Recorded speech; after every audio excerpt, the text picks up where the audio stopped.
Cinema Worms. Discussing everything from Grima Wormtongue to the Shy Halib. I'm Sabib. And I'm Linz. And this is Cinema Worms Podcast. Chloe Zhao, who directed Nomadland, became the first and only woman of color to win the Best Directing Oscar, and the second woman to win.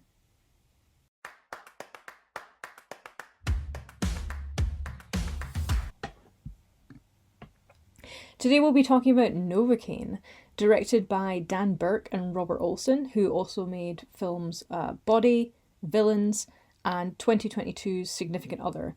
And Novocaine was written by Lars Jacobson, who also wrote 2016's Baby Blues. Novocaine is an action comedy. It purports to be an action comedy, starring Jack Quaid as the titular character, Nathan Kane, Amber Midthunder as his love interest Sherry, and Jacob Batalon as Nathan's online friend Roscoe, and you'll know Batalon from playing Tom Holland's Spider-Man's best friend Ned. So, Jack Quaid plays Nathan Kane, a man who is unable to feel physical pain and has been nicknamed Novocaine by weird little childhood bullies. This impediment leaves him bound by self-imposed limits. For example, he has to set his watch for an alarm every 3 hours to remind him to go to the bathroom to pee in case his bladder explodes. That made me wonder if he also had a poop alarm that we were just not told about. but it That's doesn't. so gauche. Yeah, it doesn't come up. For pee, it's fine. For pee is funny, I guess, but poop is not. It also means that he doesn't really eat any solid food in case he bites his own tongue off, which makes me feel like he's just stupid. Because you would think it would be avoided by, simply chewing slowly and carefully and maybe stopping if you feel massive resistance, like the flesh of your own tongue. But sure, whatever. I want to understand the medical, plausibility of all of this. Gosh, do ahead. I have questions about this film. However, this problem, which has haunted Nathan's life and left him kind of introverted and quite shy, it suddenly turns into his greatest strength when fledgling love interest Sherry gets kidnapped from the bank that they both work at and is taken hostage by masked robbers. And Nathan goes on what I have called in my notes a strangely apologetic rampage to get Sherry back, and he's also trying to avoid the police who, of course, because he has also disappeared after post-robbery, they believe that he might be in cahoots with the robbers, or perhaps even has orchestrated the whole thing. I saw this film and you didn't. I was ready to have a good time, unfortunately. Quaid's performance in the TV show The Boys has been a really solid one over the seasons, and even though I didn't think his most recent film that we've seen, Companion, was up to that much, I was still expecting... Which I disagree. I was expecting a fun time. Maybe in the same vein as, the first Deadpool film. It was not anywhere close to that. It is pale, it's a little watery. It's not terrible, but it left very little impression on me, and I can't see this character becoming part of a bigger universe. The premise itself is an interesting one, someone who can't feel pain, right? But it quickly loses whatever tension it might have created by having Nathan be repeatedly stabbed and pierced by various things to the point where he would certainly be pretty ill if not unconscious completely, and that point, pun intended, takes far too long to get to. And the film also spoils its own twist really early, which removes any existing tension that may have lingered. No traces are left. I've no idea why that choice was made, because it makes Nathan's journey to find and save Sherry feel like a completely fruitless endeavour. Is it a setup? For what? Did she answer censored? You're not allowed to. We have to cut that. Yeah, the fact that you haven't seen this film, you don't know what it's about. I don't even think you've seen have you seen the trailer? Maybe? Yes, a couple times. But the fact that you guessed that so quickly, and I mean, I also guessed it going in, but yeah, it's just... You said there's a twist, and I was like, I wonder if that's what the twist is. Yeah, and it is, of course it is. You're too good. You're too good. I'm learning from the best. Thank you. So, yeah, it's sort of... I was just hoping for more. I was hoping... it's a really cool idea. It just doesn't really work. I remember that I laughed well, I chuckled a couple of times, but I can't actually remember what made me laugh now. That's not a good sign. It's not really a laugh out loud kind of film. It's definitely not a Deadpool. I feel like the trailer maybe made it seem more exciting and funny and high octane than it was. Certainly there was a couple of moments where he gets, hit with various things and it's like, oh no, there's a weapon sticking out of me somewhere. But by like the third time that's happened, you're like, okay man, just pull it out and let's get on with this. Well, okay, the issue is, and clearly I've forgotten this niche medical syndrome from medical school. It has the word hydrosis in it, which really, I was really confused by because I was like, isn't that for sweating? Yeah. Yeah. So, I'm sure we can look up I'm sure that it was a completely accurate medical condition for Novocaine. So, the thing is, it's a characterization to say he can't feel pain. It sounds like he can't feel anything. Oh, well, actually, I mean, he does certainly feel pleasure at some point in the film. Of course. Which was, of course he can, because, yeah. But that was also kind of confusing because, so he can feel sensations, but he can't feel pain. It almost would have been more interesting if he couldn't feel anything.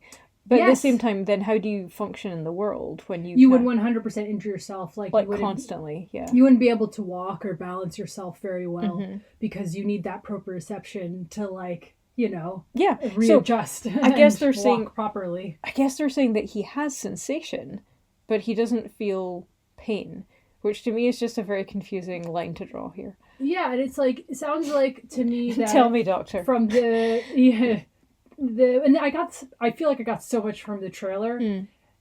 It just goes overboard. Yeah. Which is, I guess they want to go absolutely outrageous, but if the injuries are so absurd that his like limbs and body would become non-functional, like it doesn't make it that plausible. And it's like, oh, he can't even tell if he has to pee. I'm like, he can't feel pressure in his inside his body. So like, does he poop himself constantly? Like, I have so many questions. Yeah. And also, before you get to the point where your bladder explodes, I feel like you would just pee yourself. But again, questions are exactly. They're asked and they're not answered. Yeah. How is he then? If he can't sense it, then that gets into whole like voluntary versus involuntary sphincter activity, etc. We're talking about the nervous, the sympathetic versus the parasympathetic. It just doesn't work. And you know what? It kind of made me think of, not other superhero films, actually. It made me think of Bullet Train. Because although Bullet Train had some absurdities to it, it made a lot of sense. I still think about Bullet Train. I actually went out and bought the book to read after we saw the film. You did. And I really enjoyed both. And there's something about Bullet Train that, like, it has a central conceit, it's compelling, there are fight scenes, they're well done. It could have been a pretty good Bullet Train. It just wasn't, unfortunately. It could have been like a fun sort of superhero version of that. So I don't know that I necessarily recommend it. If it's on, you don't have to switch it off. And you may enjoy this with some popcorn. I doubt you'll be thinking hard about it afterwards, though.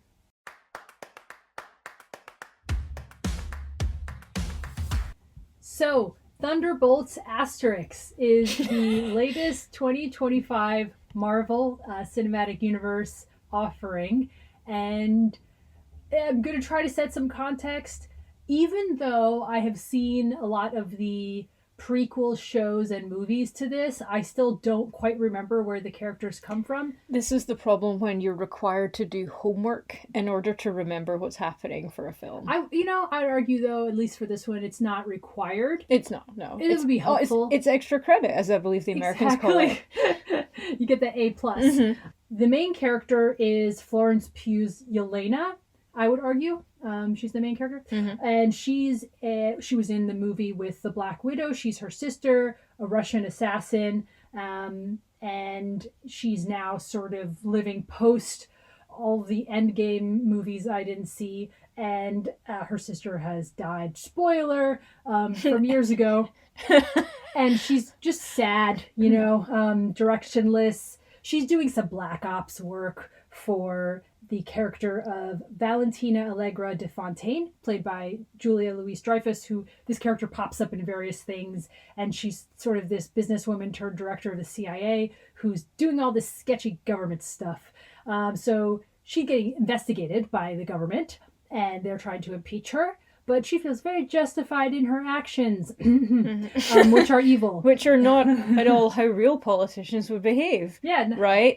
Right, guys? Right. And at one point in the film offers that there aren't good guys and bad guys. There are only bad guys and worse guys. And, but choosing to be a worse guy is certainly a choice. She's just a bad guy. Yeah. Also, can I just shout out the fact that, like, I knew who it was that was playing her, but this whole time I was thinking, what if it had been Tina Fey instead? There was something about the way the character was being played that was making me go, Tina Fey would have knocked this out of the park.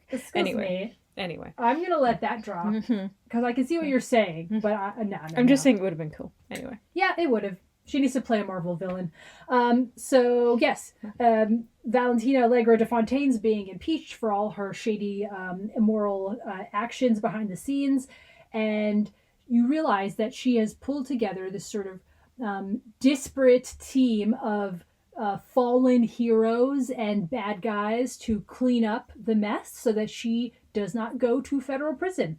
And we realize that she actually has also set these characters against each other to sort of finish off the job and get rid of all the evidence. Mm-hmm. So we not only have Yelena, we have her father, the Red Guardian, played by hilarious David Arbor, who's a sort of washed up super soldier from the USSR. We have the Winter Soldier, Sebastian Stan's Bucky, and he's a congressman, but he still yearns maybe to be the Winter Soldier. He's a terrible congressman. He's a very unenthusiastic He's a terrible rubbish congressman. Yeah.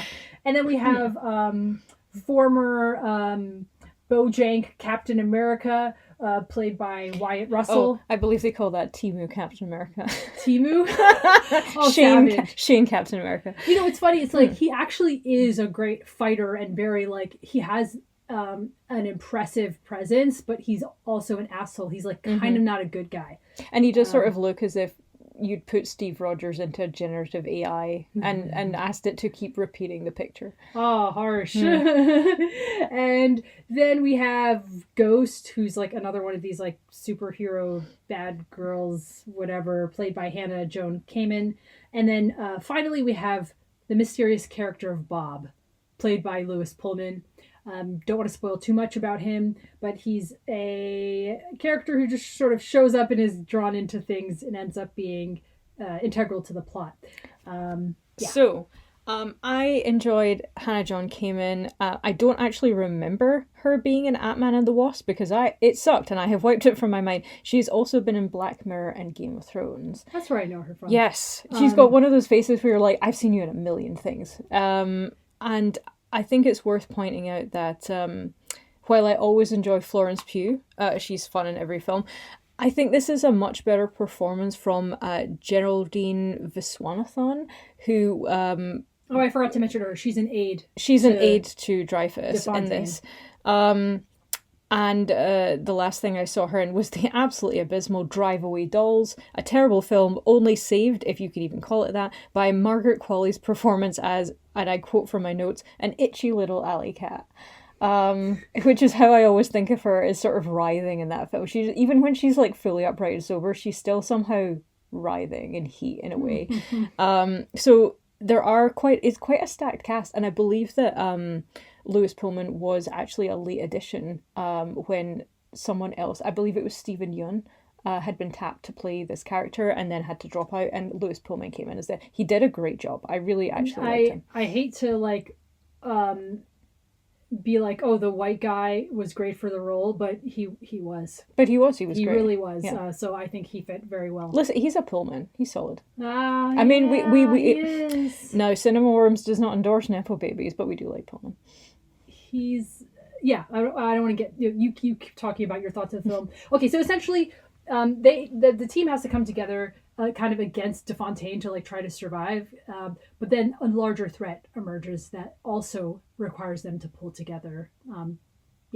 So this was, while at the same time it definitely has similarities and thematically with other superhero and especially Marvel films, there was something different going on thematically here, and it's going to be quite difficult to talk about it without spoiling it, but it begins with Florence Pugh's character Yelena talking about how she feels just full of grief after her sister's death, and nothing's really fulfilling her, and everyone around her can kind of see that she's lacking something, she's missing something. There is an abyss that is creeping up inside her, and that kind of permeates the film and touches some of the other characters as well. And it's a huge part of the plot is this: we don't really talk about the mental health part of being like a horrible criminal, a black ops really assassin. Fucks with your head. Yeah, a superhero that is maybe not so much of a hero. We don't really talk about like what, I mean, sure, you know, it's probably pretty bad for you to go and disarm and maybe shoot 20 soldiers and then go home and try and watch Love Island and eat a pot noodle or something, like be like a normal person and switch off. So it's kind of an interesting look into how do you do that. And you know, you can only push away the darkness for so long before it does come flooding back in. I mean, I would say that is the metaphorical and emotional underbelly of the film, and perhaps is also the concrete threat as well. Yes. Which, you know, I mean, it's not subtle. It's a little on the nose. Everything's I on the like nose. it though, Yeah, because it's this film that has this really sarcastic but also genuine core to it, and yeah, I loved it. It was the best of what superhero movies can be. And all these characters, I will say that I thought the aide to DeFontaine was like funny, but the two like quote unquote women of color were a little bit kind of slightly sidelined. Yeah, I agree with that. Maybe in the next movie they'll get to shine more. Mel is funny, but yeah. So all these characters and the actors that are playing them are really brilliant. Mm-hmm. So obviously Florence Pugh kills it because she's Florence Pugh. But Florence Pugh really brings Show me a film where Florence Pugh has not killed it. I can't think of one. And I will show you a liar. She's great in this. She's the absolute beating heart. I agree. And it's, for me, it was even made better by the comparison to several sort of bad or mediocre films I've seen lately. And it was much better than Novocaine, which is, you know, I was looking for a rollicking good time. And I found it in Thunderbolts. I did not find it in Novocaine. And I think it's worth saying here, if you go and see Thunderbolts, make sure you stay to the very end of the credits, because there is a post-credit scene that is apparently has broken a record for being the longest post-credit scene in Marvel Cinematic history. I believe it's 2 minutes 54. Like the longest scene of 2 minutes. 2 minutes 54 Almost seconds 3. long. It's just supposed to be a scene, but it's pretty long, and it definitely sets up some other things for what's coming in Marvel's future. A list off of a couple things I enjoyed. The theme of shame and trauma at the center of the film. Loneliness, juicy. Isolation, and the void. It's really about wounded people coming together and kind of trying to find their better natures. Tight, propulsive, funny story. Great action pieces. You know, you need to dole out the action and the spectacle so that we can enjoy it. If you're just pounding us over the head with dark, gritty mess or bang, bang, flashy lights, I'm not impressed, and I have a headache. And this has big set pieces, but it actually works. And then when the fight scenes are happening, they're badass. They're cool. Yeah.